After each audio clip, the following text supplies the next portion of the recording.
the nearest mosque in order to demonstrate exactly the point that Islam is supreme and nothing can be seen to compete with it. That's the issue.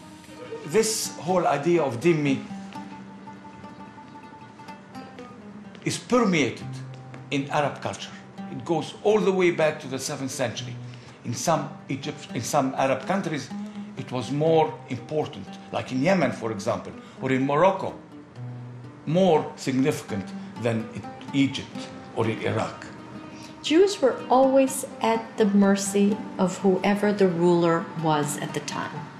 If it was a generous, kind, democratic, so to speak, ruler, then the Jews even made it to government posts. And you just really always felt like an inferior, I wish I could say only second-class citizen. It felt more like 10th class, at least, citizen, constantly trying to compliment the Arab, trying to minimize yourself, you know, trying to ingratiate yourself to the individual or the community of Arabs.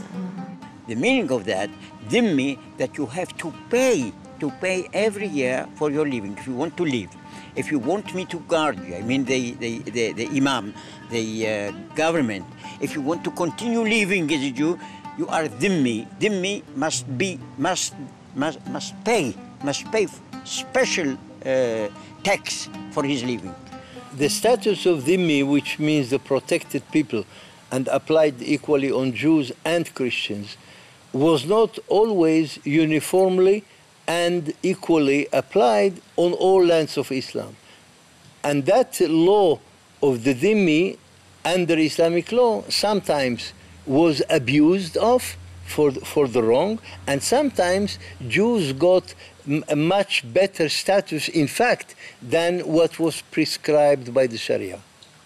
Even when Dhimmi laws were not rigidly enforced, the culture of Dhimmi, of minority submission, still shaped attitudes toward Jews.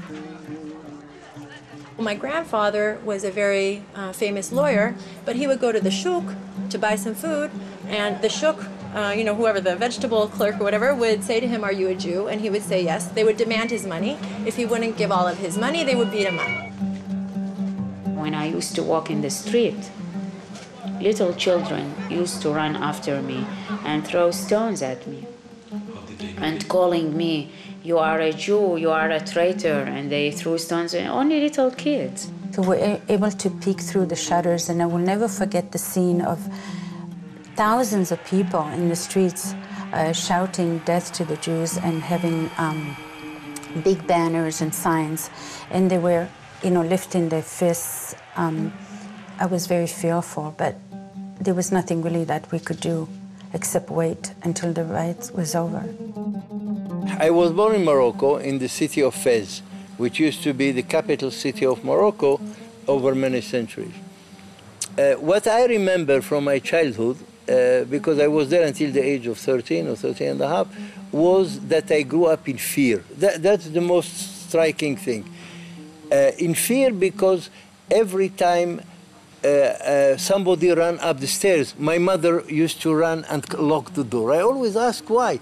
She said, "Oh, the Arabs make Arabs." And then when I grew up, I examined historically, and it turns out in 1912, there was a big uprising in Fez, and a couple of hundred Jews were massacred by the Arabs, Muslims, in Morocco. And since then, the Jews are living together, and they are very much afraid. I was in school with one of my best friends, Minyawi. We were real close. He's a Muslim Egyptian. One day we were playing in the field, and he turned around and told me, "حيجي يوم حنذبح كل اليهود." One day we will slit the throat of all the Jews. I was shocked. He was one of my best friends, and I couldn't understand it. So this is the contradiction we faced at that time in Egypt when I grew up. The good times and the very bad times. The fear and the prosperity.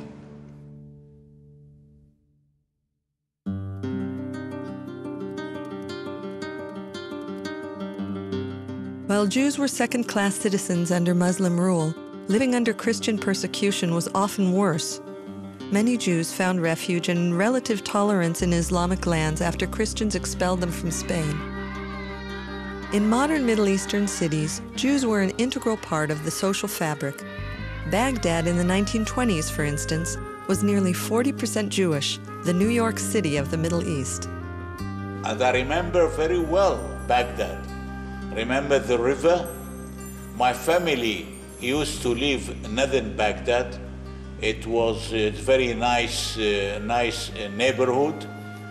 And we had very good relations with the neighbors. Well, I remember the River Nile and the pyramids. I remember my friends and my school teacher. And I remember especially the 80,000 vibrant Jewish community. The Jews of Iraq, they served the state of Iraq very much, more than any other minority in Iraq. The first finance minister was a Jew. One of my relatives was a very well-known lawyer who drafted the Egyptian constitution for King Fuad in 1924. Now, not many Egyptian Muslims know that an Egyptian Jew drafted the constitution. I think my father was a very special case because he wasn't really even considered as a Jew by most of his Muslim friends. He was an Iraqi first and foremost. He was not only really very much knowledgeable about Judaism, but also about Quran. And and he could cite many surahs from the Quran, and he understood very well the Quran. When Muslim was invited to Jews for Saturday, he said, for Chunt, Tibet we called it, it was very honored to that Muslim that she was invited to Jews. أبجد هوس حطي كلام شكل الأستاذ بقى منسجم أبجد هوس حطي كلام شكل الأستاذ بقى منسجم. Leila Murad, she was the diva, the Barbara Streisand, if you will, of the Middle East, and she was an Egyptian Jewish woman who was a beautiful singer. And to this day, people are still listening to her music and absolutely love her. Most Arabs do not know that she's Jewish. كان فعل ماضي ما تسيبه بحاله والماضي احنا مالنا وماله كان فعل ماضي ما تسيبه بحاله والماضي احنا مالنا وماله.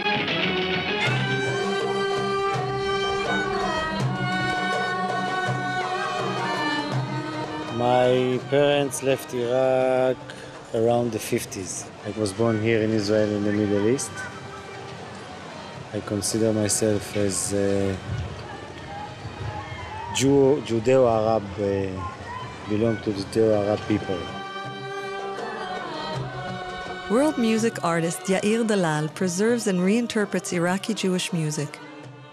He learned this art form from Jewish musicians who fled from Baghdad to Israel in the 1950s.